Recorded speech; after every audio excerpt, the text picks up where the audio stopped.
Rolling. வணக்கம். ஜோதி சிலம்பம் சக்திரிய குருகுலத்தில் இன்னைக்கு கேள்வி பதிலுக்கான நேரம். சூர்யா வந்து ஏதோ கேள்வி வச்சிருக்காப்ல, சொல்லுங்க. முதல் கேள்வினா, சுவாமிஜி விபூதினா ரொம்ப விசேஷம்னு சொல்கிறான். விபூதியோட அங்கலட்சணம் என்ன? விபூதி ஏன் நம்ம இந்த இடத்துல தெரிக்கிறோம்? உடம்புல அந்தந்த அங்கத்தில் ஒரு இதுலையும் ஏன் தெரிக்கிறோம்? விபூதியோட விசேஷங்கள் என்னன்னா, அது கிரகஸ்தனுக்கு என்ன விசேஷம், பிரம்மச்சரியனுக்கு என்ன விசேஷம்? இந்த மாதிரி ஏதோ டைப்ஸ் எதாவது இருந்தால் சொல்லுங்கண்ணா. ஏன்னா சொல்கிறா ஒருத்தர் ஒரு இது சொல்கிறாங்க, அது சொல்லுங்க. இப்போ திருநீர், திருநீர், நீரில் வந்து என்ன திருநீர் அப்படின்னு கேட்டிங்கன்னா, இப்போ நீங்கள் தண்ணியை கொதிக்க வச்சா என்ன ஆகும்? ஒன்றும் இருக்காது, எம்டியாக இருக்கும். ஓகே, எல்லாத்தையும் நீங்கள் கொதிக்க வச்சா எம்டியாக தான் இருக்கும். ஆனால் ஒரு விஷயத்தை பேர்ன் பண்ண பிறகு, எரிஞ்ச பிறகு என்ன ஆகிடும் அப்படின்னு கேட்டிங்கன்னா, அதில் வந்து வேஸ்ட் விடும். அந்த வேஸ்ட்டு பேர் வந்து சாம்பல்னு சொல்லணும். ஓகே, விபூதி அப்படின்றோம், அஸ்தின்றோம். விபூதி, அஸ்தி, திருநீர், நிறையா அதுக்கு பேர் இருக்குது. ஓகே, அந்த அஸ்தி எதுக்காக? அந்த அஸ்தியை நம்ம எடுத்து நெத்தியில் அணிகிறோம், உடம்புல அணிகிறோம், அங்கத்தில் அணிகிறோம் அப்படின்னு கேட்டிங்கன்னா, இந்த உலகத்தில் இருக்கிற படைக்கப்பட்ட பொருள் எல்லாமே ஒரு நாள் வந்து ஒரு காலகட்டத்தில் அஸ்தியாக தான் ஆகுது. ஏன் அஸ்தி ஆகுதுன்னா, உலகம் வந்து ஒரு காலத்தில் எரிஞ்சிட்டு இருந்தது. உலகம் எல்லாம் அஸ்தியிலேருந்து தான் உலகம் உருவாயிருக்கு. இதுலேருந்து சாம்பல்லேருந்து உலகம் உருவாயிருக்கு. அப்போ உலகத்தை உருவாக்குனது கடவுள் எங்கேருந்து உருவாக்குறான்? அந்த உலகத்தை உருவாக்கிக்கிறான்னா, சாம்பல்லேருந்து தான் மினரல் உருவாகுது, எலமெண்ட் உருவாகுது. மண்ணும் சாம்பல்லேருந்து தான் உருவாகுது. ஸோ இந்த உலகமே அஸ்தியிலேருந்து உருவானதுனால தான் நம்ம அஸ்தியை வந்து இறைவனை வணங்கி, இறைவனோட பக்தியை வந்து அஸ்தி மூலயமா நம்ம உன்னை வணங்குறேன் அப்படின்றத இங்கேருந்து தானே வந்தோம் எல்லாம். அதை எடுத்து நம்ம விபூதியாக பிரசாதமாக நம்ம தலையிட்டு அங்கத்தில் போட்டுக்கணும். ஏன் அதில் வந்து முதல்ல இடம் வந்து நெற்றி அப்படின்னா, நெற்றியில் வந்து ஞானம்க்கும் நெற்றி தான். ஞானத்துக்கும் ஞானத்தோட உடலில் உள்ள பொருள் எந்த இடம்னா நெற்றி தான். ஓகேவா? உடம்புக்கான அங்கலட்சணமும் நெற்றி தான். முதல்ல வந்து முகப்பு தான். முகப்புனா முகம்.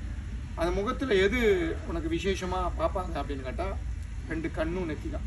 அந்த 2 கண்ணுக்கு மேலே இருக்குது இல்லையா, 2 கண்ணையும் நம்ம கடவுளில் பார்க்கறதுக்கு நமக்கு உலகத்தை அந்த 2 கண்ணு தானே பார்க்குறோம். அப்போ அதுக்கு மேலே நமக்கு என்ன இருக்குது? ஒரு நெற்றி இருக்குது. அப்போ அதில் ஒரு கண்ணு இருக்குது, நெற்றியில் ஒரு கண்ணு இருக்குது. அப்போ அந்த நெற்றியில தான் நாம் வந்து உடல், உயிர், ஆவி, உடல் பொருள், ஆவி மூணுத்தையும் அந்த நெற்றியை தான் நம்ம வந்து முன் உதாரணமாக வச்சு அங்கே 3 உடல் பொருள் ஆவிக்கு 3 கொடுப்போம். எத்தனைக்கு? உடல் பொருள் ஆவிக்கு 3 கோடு போடுறோம். அந்த 3 கோடு போடுறோம்ல உடல் பொருள் ஆவிக்கு, என்னடா 1 கோடு போட்டால் தப்பு. அது வந்து இறைவனை ஏமாத்த. ஆரம்ப ஸ்டேஜில் நம்ம சும்மா யாரோ பக்தர்கள் உடந்து ஒரு கையில் நெட்டியில் இருக்கு. அப்போ நீ வந்து எதை ஞானத்தை மட்டும் பெறறதுக்காக விபூதி அணிகிற, ஞானத்தை பெறறதுக்காக விபூதியை நெற்றி கண்ணில் அறியிற, நெற்றி கண்ணில் விபூதி வைக்கிறேன். அங்கே பொட்டு வைக்கிறோம், நான் கேட்கலாம். அங்கே நெற்றி கண்ணில் விபூதியை ஒரு பொட்டு வைக்கிறோம் விபூதியில். ஆனால் அந்த 3 விரலில் போடும்போது உடல் பொருள் ஆவியை 3த்தையும் நம்ம நெற்றியில் அணிகிற. இது 3த்தையும் நீ வணங்குற. உன் உடலில் இருக்கிற உடலுக்கான கடவுளையும் வணங்குற, ஞானத்துக்கான கடவுளையும் வணங்குற, உயிருக்கான கடவுளையும் வணங்குற. அதனால தான் இந்த 3 நெற்றி 3 பட்டை. ஓகேவா? என்னடா இந்த பக்கம் வணங்கிட்டோமே, அப்போ நம்ம வந்து வேறு எங்கெங்கெல்லாம் வணங்குறோம் அப்படின்னு கேட்டிங்கன்னா, முதல் நெற்றி, 2வது வந்து தொண்டைக்குழி இங்கே போடணும். எங்கள் தாத்தா வந்து எனக்கு எப்பயுமே இங்கே போட கொடுவாரு. சாஸ்திர அடிப்படையில் சித்தர்கள் பாரம்பரியத்தில் கற்றுக் கொடுக்கும்போது எனக்கு இங்கே போடக்கூடாது அப்படின்லாம் சொன்னாங்க. ஏன்னா எங்கள் குருமார்கள் வந்து எனக்கு எங்கள் தாத்தா ஃபஸ்ட்டு கற்றுக் கொடுக்கும்போது நெற்றி நீர் இல்லாத நெற்றி பால் அப்படின்னு, நீர் இல்லாத நெற்றி பால் அப்படின்னு. அப்போ உங்கள் அறிவு உடம்புல இருக்காது. திருநீர் அறியாதவனுக்கு அறிவு இல்லாதவன் அப்படின்றது பழமொழியும் இருக்குது. அப்போ வந்து நெற்றியில் வந்து நீர், தொண்டையில் நீலகண்டரை கும்பிட்டுறதுக்கு சிவனை அணிகிறவங்க எல்லாரும் என்ன பண்ணுவாங்க? நீலகண்டன். இது பேர் என்னது? நீலகண்டன். கண்டனால நீலகண்டன் ஆண்கள் அணியணும், பெண்கள் அணியக்கூடாது. தைராய்டு கிளாண்டு எங்கே? அது தைராய்டு கிளாண்டுக்கு அங்கே அணிஞ்சிடணும். ஓகேவா? 2. 3வது வந்து நெஞ்சு குழி. என்னது? நெஞ்சு குழி. இறைவன் இருக்கிற இடம் அதெல்லாம் உடலில் எங்கே இருக்காரு? நெற்றியில் இருக்கார், தொண்டை குழியில் இருக்கார், நெஞ்சியில் இருக்கார், தொப்புள் வந்த வழி. எது அந்த வழி? தொப்புள் கொடி. தொப்புள் கொடி என்ன வழி? நீ வந்த வழி. ஓகே, இதை 3த்தையும் நீ வந்து விபூதி அணிஞ்சே ஆகணும். 4த்தையும் விபூதி அணிஞ்சே ஆகணும். உடலில் 3, தலையில் 1. ஓகே, இப்போ இந்த சாஸ்திர அடிப்படையில் நீ நெற்றியில் நீ அணிஞ்சிட்டீங்கன்னா நீ இறைவனுக்கு உன் உடம்பை சமர்ப்பணம் கொடுத்துட்ட. அப்புறம் சக்கரம், சங்கு, இது என்னது? வலது தோல், இடது தோல், சங்கு சக்கரம். ஓகேவா? இது 2த்தையும் வணங்கிடணும், சங்கு சக்கரம். அப்புறம் கை 2 முட்டி, நம்மட்டு எல்போ. ஓகே, இந்த 2 எல்போவுக்கு நடுவில் ஒரு இது இருக்கு இல்லையா? இந்த இடம் தான் வந்து உடம்பை வந்து நம்ம முக்கியமாக நம்மளோட ஆக்ஷனை கொடுக்குற இடம். அதனால் இந்த இடம் சந்திரன் சூரியன், இது 2ம். ஒரு கை சந்திரனுக்கும் ஒரு கையை சூரியன். அதனால் என்ன பண்ணுவேன்? 2த்துக்கும் போடுவேன். இப்படி போடணும், இப்படி போடக்கூடாது. இப்படி பண்ணணும், நேராக வைப்போம், இப்படி மடக்கி போடணும். சந்திரன் சூரியன். அப்புறம் 2 மணிக்கட்டு. இங்கே என்ன பண்ணால் 8 மணி இருக்குது. ஓகே, 8 மணி இருக்கிறனால இது பேர் மணி கட்டு அப்படின்றாங்க. இந்த மணி இங்கே ஒரு கட்டு, இங்கே ஒரு கட்டு, 2 மணிக்கட்டு. அப்போ இந்த மணிக்கட்டு 2 மணிக்கட்டையும் போட்டுட்டீங்கன்னா உடம்புல இருக்கிற எல்லா ஆக்கத்தையும் இறைவன்கிட்ட கொடுக்குறேன். அந்த ஆக்கம் வந்து எண்ணிதில்லை, ஆக்கம் உண்ணிது அப்படின்னு இறைவனுக்கு சமர்ப்பணத்தை தான் நீ அங்கே வணங்கி அந்த எல்லா ஜாயிண்ட்டையும் கொடுக்குற. இப்போ நிறைய நோய் இருக்குது. மூட்டு நோய், ஜாயிண்டில் வர்றது, முடக்கு நோய்.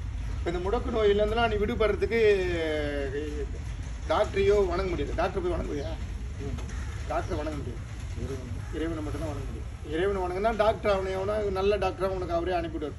போ அவன்கிட்ட சொல்லிக்கிறேன், போ அவன் சொல்லிக்கிறேன், அவனை சரி பண்ணுவான், போ அப்படின்னு சொல்லி விட்டுருவான். அவன்கிட்ட போனோடனே சரி பண்ணிடுவான். பெருமை டாக்டருக்கு கிடையாது, பெருமை பகவானுக்கு. வழி வந்தது யார்? டாக்டர் வழியில் வந்தது. அதனால் இந்த 4 ஜாயிண்ட் உடம்பு இருக்கிற இந்த அங்க லட்சணம் பண்ணிவிட்டு அப்புறம் 2 தோள்பட்டை, 2 கிட்னி, அப்புறம் 2 தொடை, 2 முட்டி, அப்புறம் பாதம். இந்த இடம்லாம் அந்த அங்கத்தில் என்ன பண்ணுற இடம்? விபூதி அணிக்கணும். 2 இங்கே இப்படி போடணும், 2 இப்படி போடணும், 2 தொடையில் போடணும், முட்டியில் போடணும், காலில் போடணும். அப்போ இந்த இடத்துல நீ அணிஞ்சிட்டின்னா உனக்கு எந்த நோயும் உடம்புல வராது. 4448 நோயை இறைவன் உன்னை கண்ட்ரோல் பண்ணிப்பான். நோய் வராமல் நோய் வர வழி விடாமல் இறைவன் உன்னை தடுப்பான். அது கவசம்.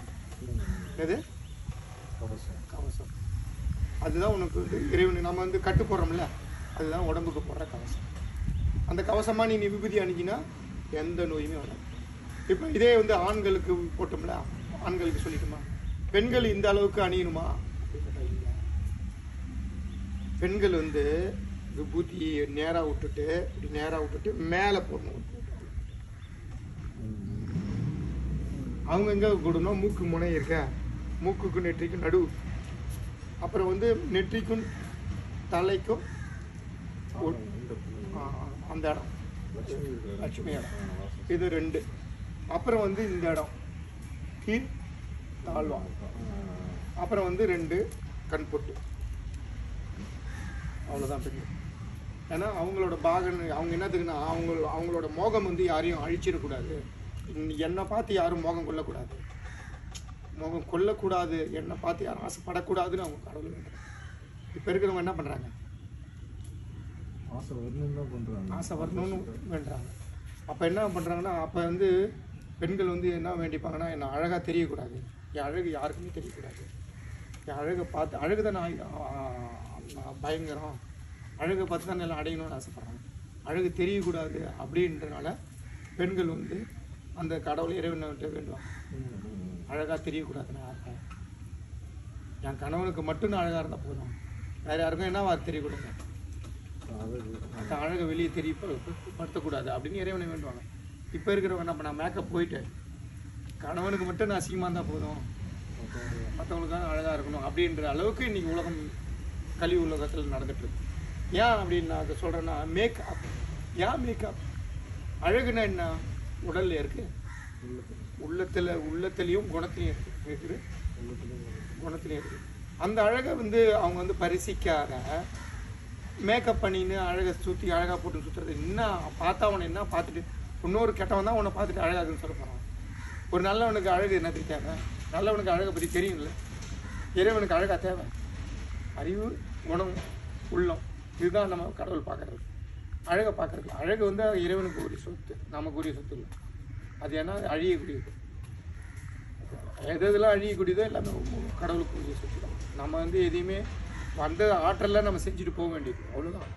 அதை நம்ம உணர்றதுக்கான வழிமுறையை தான் இறைவனாக நம்ம கும்பிட்றோம். நம்ம வந்த வேலையை செஞ்சுட்டு போகிறதுக்கு தான் நம்ம இறைவனை கும்பிட்றோம். அதுதான் வந்து வழி. இதில் ஏதாவது தந்தை இருக்கா? எப்படின்னா இப்போ தீட்சை வாங்கினா